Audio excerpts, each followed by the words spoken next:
विश्व परिवेश दिवस उपलक्षे विधायकों द्वारा वृक्षरोपण। जाजपुर रोड वन विभाग द्वारा कोरी ब्लॉक पाटरंग पंचायत रे विश्व परिवेश दिवस पालित हो जाइछि। एथिरे कोरी विधायक आकाश दास नायक मुख्य अतिथि भावे जोग देइथिले। पंचायत कार्यालय समेत अनेक स्थान रे वृक्षरोपण करा जाइथिला। जो भली दिनकु दिन जलवायुर परिवर्तन होउछि एथिपई गछ लगाइबा गछ बंचिले मनीष बंचिबो बोली कहिसंती विधायक। तेबे आगामी दिन में संपूर्ण कोरेई को एक सबुज सुंदर कोरेई गठन करबा बोली विधायक आह्वान दैछंती। आज विश्व परिवेश दिवस अवसर में कोरी निर्वाचन मंडल पाटरंगा पंचायत जोड़ा कि आम क्लीन एंड ग्रीन पंचायत रे अवार्ड मिली आम वृक्षरोपण कार्यक्रम आरंभ करूँ। बर्तमान समय आह्वान होउछि आम गछ लगेबा गछ को बंचेबा, कारण गछ बंचिले ही मनीष बंचिबो।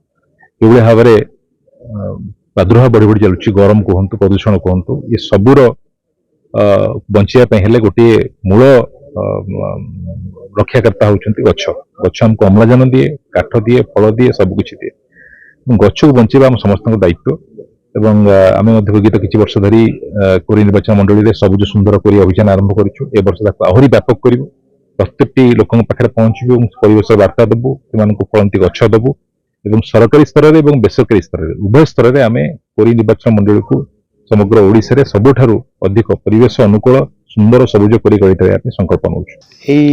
चलित वर्ष आमर जाजपुर रोड वनांचल तरफ प्राय 25 ରୁ 30 हजार गछ लगार कार्यक्रम रही। विश्व परिवेश दिवस रे आमे जाजपुर रोड वनांचल तरफ समग्र जाजपुर रोड कि जाजपुर समस्त आदिवासी तथा विश्ववासी को आमे यही वार्ता देवाई चाहूँ कि धीरे धीरे आमर परिवेशर मान क्षय हो चलती एवं विश्व परिवेशर अवस्था अति जटिल होगा जाऊँगी।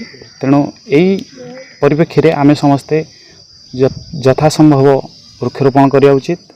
प्लास्टिक जिते कम व्यवहार हो पार से प्रति ध्यान देवा उचित तथा आमर वायु प्रदूषण जल प्रदूषण यही सबू को रोकबार आमर समय आसी। तेणु ये सबू को नहीं आम एक वार्ता समस्त विश्ववासी को देवाई चाहूँ। जाजपुर कोरेरू ज्योति प्रकाश भूया रिपोर्ट, तीर्थक्षेत्र लाइव।